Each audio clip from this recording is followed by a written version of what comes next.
Pujian dan terima kasihmu pada dia pada hakikatnya adalah untukmu sendiri.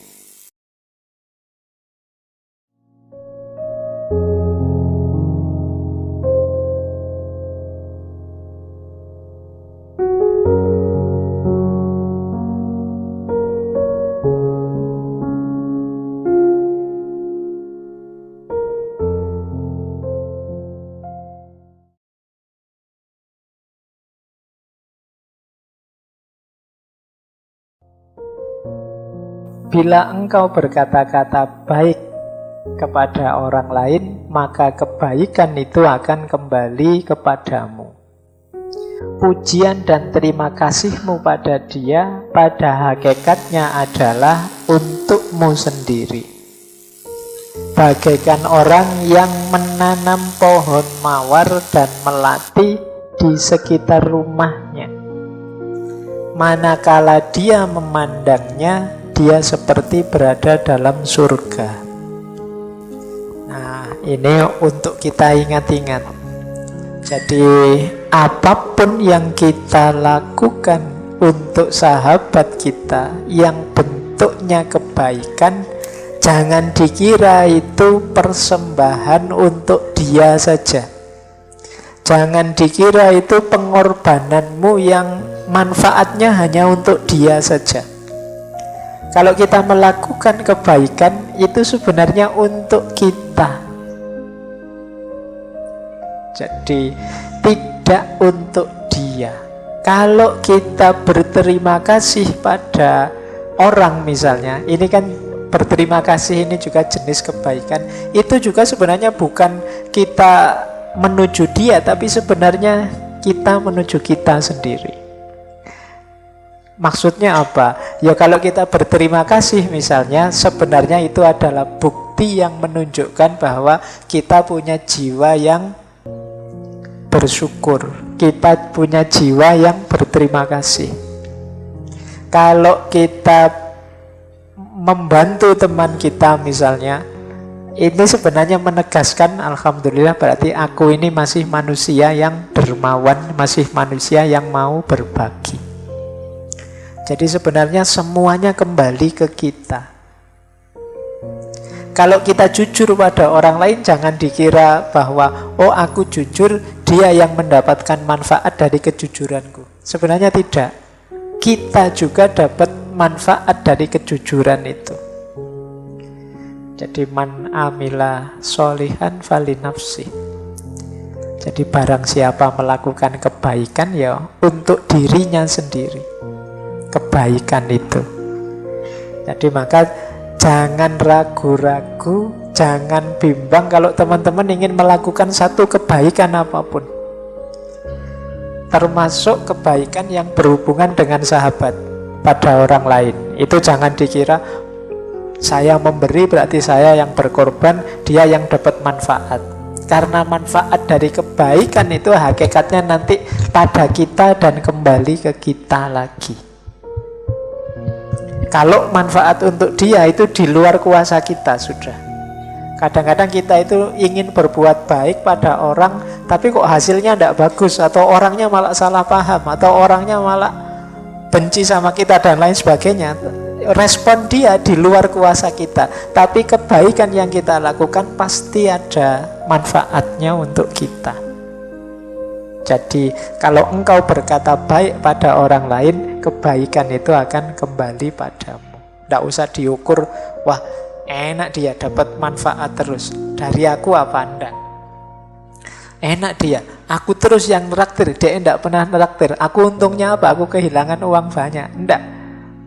Kamu pasti dapat sesuatu. Ada banyak hal yang kamu dapat dengan kamu dermawan. Paling tidak sekarang kamu tahu bahwa ternyata aku ini ya tangguh juga ya. Uang yang harusnya untukku sendiri 1 bulan bisa loh untuk bantu teman makan setengah bulan juga. Berarti aku ini lumayan. Itu ukurannya lebih tangguh daripada sebelumnya. Dan lain sebagainya. Ada banyak manfaat yang bisa aku raih. Jadi ini rumus ke-6. Bagaimana kita dalam bersahabat itu tidak berhenti melakukan kebaikan dan tidak harus mengkalkulasi apa yang diberikan pada sahabat kita dan bagaimana respon dia. Yang penting itu kebaikan jalan saja. Manfaatnya pasti hadir untuk kita. Jadi kita itu sering terlalu jelimet ngukur sesuatu sehingga bahkan yang harusnya kebaikan itu kita jalankan kemarin-kemarin sampai hari ini belum dijalankan. Khawatir efek ini, efek itu. Mungkin Pak saya itu ingin sholat malam Pak, tapi katanya kesehatan itu satu hari tidurnya kan minimal 7 jam. Nah kalau saya sholat malam tidur dimulai jam sekian sampai sekian, nanti kurang 7 jam Pak. Kalau kurang tidur nanti jelimet sekali. Dibahas terus akhirnya tidak sholat-sholat. Iya. Saya mau bantu teman saya, tapi Pak nanti kalau dia jadi manja gimana ya? Kalau dia terus ketergantungan dengan saya, ada apa-apa utang ke saya gimana ya? Nanti suwi akhirnya ya ndak jadi bantu temennya nunggu dia mikir kesuwen nyari teman yang lain. Kita ndak jadi berbuat baik. Jadi yuk teman-teman, kalau ada terbersit, saya punya rumus begini, kalau tiba-tiba terbersit di pikiran kita, di hati kita, keinginan untuk melakukan kebaikan apapun, bagi saya itu ilham dari Allah, petunjuk dari Allah untuk melakukan kebaikan itu. Ayo jangan ditunda-tunda. Bagi saya itu terkabulnya doa kita. Kita kan tiap sholat minta pada Allah, ihdinas sirotol mustaqim.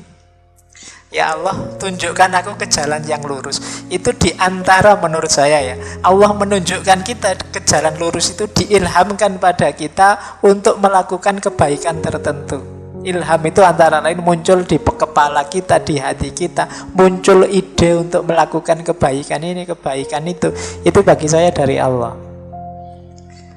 Nah, berarti apa? Ayo dijalankan, tidak usah ragu-ragu, tidak usah terlalu banyak kalkulasi. Saya ingin bulan depan itu pulang kampung, salim sama ibu bapak, sudah lama aku tidak pulang. Apa yang bisa aku baktikan, ya aku baktikan lah. Ini bagi saya termasuk ilham dari Allah. Yuk dijalankan. Saya inginlah meskipun uangku sedikit, yo tetangga kiri kanan ada yang yatim piatu, yo sekedar 10-20 ribu aku ingin juga sih sebenarnya sodako. Ini bagi saya ilham kebaikan. Jalankan itu, tidak usah terlalu banyak mikir. Biasanya kalau dipikir atau ditunda-tunda itu terus tidak jadi.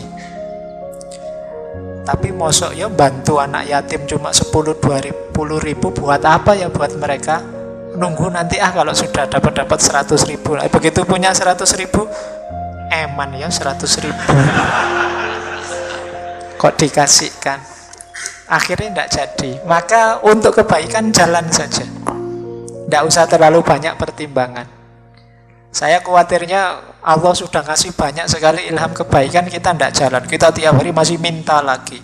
Ihdinas sirotol mustaqim lagi. Sudah ditunjukkan itu kebaikannya, minta lagi ihdinas sirotol mustaqim lagi. Jangan-jangan Allah lama-lama jengkel. Sudah diberitahu jalan lurusnya, tapi yo masih ngeyel lagi. Itu pun minta lagi. Ya Allah diberi dong. Sudah. Ya Allah diberi dong. Itu lama-lama tidak diberi kita. Maka yuk serius dalam kebaikan. Insya Allah kalau teman-teman ini kan paling tidak wis mahasiswa ya, levelnya sudah tahu kok mana yang baik, mana yang buruk. Tinggal kapan inspirasi kebaikan itu muncul. Nah, ini bagian dari hidayah dan petunjuk dari Allah.